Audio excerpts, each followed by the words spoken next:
It's time to review the January NailBoxy box and some red iguana fingers. I talked about this one a little bit last month and I was kind of on the fence about it, and I have to tell you I like this box a lot better. But the reason I found this box in the first place was the red iguana fingers and hands. They are practice fingers and practice hands that you can use with a fake tip so that you don't have to constantly put your hands in acetone if you're filming regularly. And I bought that shade, obviously diluted, that my skin tone was much darker than it is right now. That is the lightest color they had for quote-unquote white skin. And I matched it. So clearly I need to spend a little more time in the sun because usually I'm much darker than that. But I thought it would be fun to grab a couple different skin tones so that I could show what swatches and things look like on different tones of people. So NailBoxy for January I liked so much better than the box I had last month. Last month it really just confused me. I was like, what is this? It's crystals and gems and polishes with no color. It's weird. This one has a blooming gel, some nail files, base coats, top coats, a lot of cool stuff in it. This is the nail file, and it has a handy dandy printed design for, you know, nails on it in case you don't know it's a nail file. And then some really cool cuticle blocks that would be great in a salon. They're pretty rough on the purple side. The orange side would be more for nail use, and like the purple side probably for calluses and dry skin on your feet, that kind of stuff. But I really like them, and I like that you can split them. It also came with a bottle of blooming gel. I've never used blooming gel before. I've seen it. I've always thought it was pretty cool. And look at the size on this compared to the Swarvoski bottles that I just reviewed. It's about twice the size, which kind of, in my opinion, justifies the price a little bit. These are a little bit on the pricier side. The colored polishes were about $18 American a bottle, but they're big. So if you own a salon, they'd be great for something like that, or if you do nail tech work. I'm gonna go ahead and just file everything down. I lost a corner off a nail. This has been my problem all winter. The corners of my nails are just gone constantly. The first polish that is in here is an actual polish. You can tell the difference between a polish and a gel polish in the store because an actual polish, you can see the color in the bottle most of the time. Gel polish bottles are blacked out and opaque so that the sun can't cure them. This one was a beautiful polish. Very impressed. Beautiful. Almost one coat for a pastel kind of peach shade. Great time of the year for them to put it in the box. These were kind of random though, so other people did get different colors, but this is beautiful. It's a beautiful texture. It dries really fast. It was almost opaque in one coat. Really like this polish. I didn't look at the price for the actual polish. I just kind of looked at the gel polish. But if you're looking for like big bottles and a brand that seems to be really nice so far, I would definitely recommend them. I honestly don't know how long they wear because I did a gel manicure, as you'll see at the end of the video. Really liked how it looked on both skin tones. It's very pretty and would be beautiful for nail art. Now this is what was cool, is that was part of a set that has a regular polish and a gel in it. So they sent them both as a set. They just weren't packaged together. So these gel polishes match the normal nail polish exactly.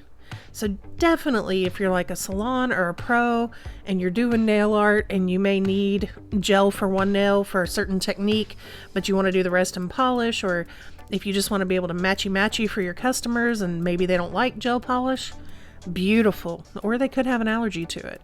I was shocked at how well they matched in completely different formulas. It was amazing. Like they are spot on, perfectly matched. I did notice with the gel polishes, like I would set those fingers off to the side a little bit and just let them sit for a second. And the more time they kind of had to level, the better they looked. But the regular polishes on the left, gel on the right, can't tell a difference. This is their 3-step color gel system. I believe when I read online, it said it's like a all-in-one, kind of like a quick go, just cure it and go situation. I did not do that. My nails are already rough right now, so I don't want to risk it. Let me put it that way. But supposedly you can do these in one shot. It does take 2 coats for both of these. but barely. And you can apply them very thin and they just, oh, they're beautiful. Look at that. There's a lot of nice gel polish out there now. When I first tried gel polish, I remember it just being horrible to work with and thick and gloopy and wouldn't cure right and just all this crazy stuff no matter what I did. And these are so much better. So much better. These also, okay, so at first I was like, oh, this looks really pretty on the dark skin tone. And then I grabbed this little whitey finger and oh, it looks really pretty on that one too. So I was just like, look at these colors. It's like they did a great job of picking colors that were kind of colors but neutral enough to look good on a lot of skin tones. And I really appreciated that. And they do have a big color selection too. So there is Berry Sweet on both fingers. Really liked it. And now I'm going to show you some nail art I did with these because I wanted to play and, you know, see what all I could do. Like, how nice really are these gel polishes? So I just grabbed a black from that Swarvoski collection because I had it close by. Did a base coat and went in and started playing with some nail art after I cured it, and then realized like a moron that I didn't turn my camera on. So that was the design I came up with, and now I'm going to show you how I did it. This is the blooming gel. I watched some reviews. This is not a new product, so they've had this product out for a while, and I watched some reviews on it, and a few of them said, you know, the thicker it is, the better. And as you see, when it's coming off the nail on the tip, you can see the little strings there. So it is kind of thick already. And the whole purpose of blooming gel is that you put a dot down and you see the dots spreading and getting bigger. It's supposed to bloom like a flower. It opens up and makes everything kind of spread out. Here was what I discovered, and I'm doing this all real time just so you can see while I talk about this for a while because it was different. I think this one is going to have a learning curve on how much polish. It's almost like once I started putting dots in there, the blooming gel kind of reached this point where it went, nope, not spreading anymore. And I wasn't under any special lights or anything that should have made it cure faster. It was like it would just hit a point and go, nope, I'm done, not spreading, good, I'm good here. And I don't know if it's because I started on one side and moved to the other side. So I think there's going to be some times it needs to be played with a little bit.